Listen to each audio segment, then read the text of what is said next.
Joe in real life. It's a beautiful day. It's actually like breezy and cool and beautiful out. I got my Pokemon mug. It's early, and so I think I'm going to change plans again. But hear me out.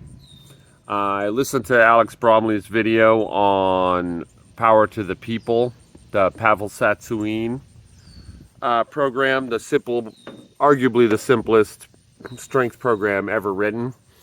And I think I want to incorporate some elements of it. I like what's happening with the squats. So I'm going to keep that the same, but I'm going to up it to 2 workouts a week rather than 1. And I think for upper body or / pull and press, I'm going to do power to the people. I think I'm going to do, it's just 2 sets of 5, 2 exercises. So I think I'm going to do 1 arm overhead press and 1 arm deadlift. I need some novelty. I need some spice in these movements. And the bench and the upright row just really aren't treating me that well. It's kind of jacking up my, I can't think of the word, tendonitis. Jesus, brain, come on.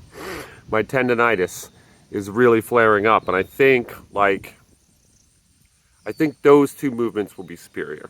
Now, will they actually? I don't know. Well, I'm not that great at this stuff. But it'll be fun, at least. It'll be fun to figure out. And you can do that power to the people. And I'm not describing it very well, but you could check out Bromley's video on it. It's excellent. I can do that as much as 5 times a week. So I'd have 2 strict squat days. I'd squat every day otherwise. And then I would do power to the people the rest of the 5 days. And I think it sounds good, man. But hey, let me know in the comments. And I'll show you the first round of it today, just to see. Okay. It's a great plan. I'm psyched. A little sleepy, but psyched. Stay tuned.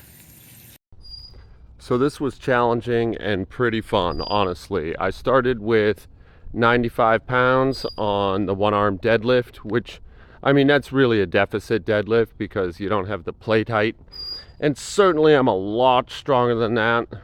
But I wanted to give myself some space to grow, and I wanted to try out the movements. And then I went directly into 30-pound single-arm overhead press, which is also pretty light for me, but felt reasonable by comparison to the 95-pound dead. You can see here with the barbell, I'm having a little bit of stability trouble, but not that much. When we pop it up to 115, it's really going to fall apart. And I was debating between your leg deadlift and the front one, but I think I like the front. Maybe I'll mix up variations as I move through. Maybe not. We'll see. That's the left hand, so it was getting a little wobbly. When I up the weight the other side, it's going to be a lot more wobbly. For warm-ups, I took 2 25-pound plates, I pinched them, and I took a 1/3 of a mile walk around my neighborhood. And I figured that wouldn't be that terrible, but boy, it really fried my hands. So that was a hell of a thing to do before I start like a hand-heavy new workout regiment. Pretty dumb, honestly, and I don't know why I thought I could get away with it, but I did, and I did it, and that's what I get. This was super fast. Like, there's no way this and, well, this, okay, so the whole thing all together, 1/3 of a mile walk, farmer's carry, this and my daily minimum in the back squat, 185, about 40 minutes. That's all it took. I got a really good heat going. I got really warm. The work felt good. I think this is a pretty good idea. I might need to do some tweaks. I might add some more additional ab work, but I'll have 2 serious squat workouts a week. The other 5 days, I just touch a daily minimum. and I do this. And yeah, dude, I think that'll work. I think, yeah, look how fucking janky that is. It's really hard to keep the wrist stable. I also got to work on that scapula. I could be thrusting my hips back further, and you might be thinking that looks more like a stiff-legged deadlift.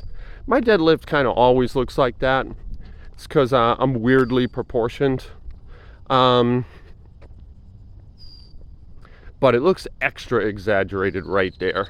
And that's part that camera angle, and it's also part that, like, if I shoot my hips really far back, then what I end up with is my shoulder is behind the bar. And that's something to do with femur tibia lengths. It isn't overly interesting to me. The form police are often leaving comments. I almost went on a rant. Honestly, they're often very nice. But I just don't think that they're taking into account that, like, the people that gravitate towards this style of lifting, or like powerlifting in general, typically have really good mechanics for it. So they think their mechanics cues are universal. I have terrible mechanics for powerlifting. Terrible. And those cues are not going to work for me. Now, I understand the mistake, and I get the frustration. But it's just not, it's a non-starter, you know? That said, no hate, no resentment. I mean, these things happen. Like my squat's a good example. My natural squat was very tough to get into this position. And over the last year of making these videos, my ankle mobility has improved enormously. Just getting into the position every day, And because of that, I can now almost do a respectable squat by the rules of these dynamics, But certain other positions, it's just like geometrically not a possible thing that can happen. Anyway, this 2 sets of 5 for 2 exercises thing, I stole that from Pavel.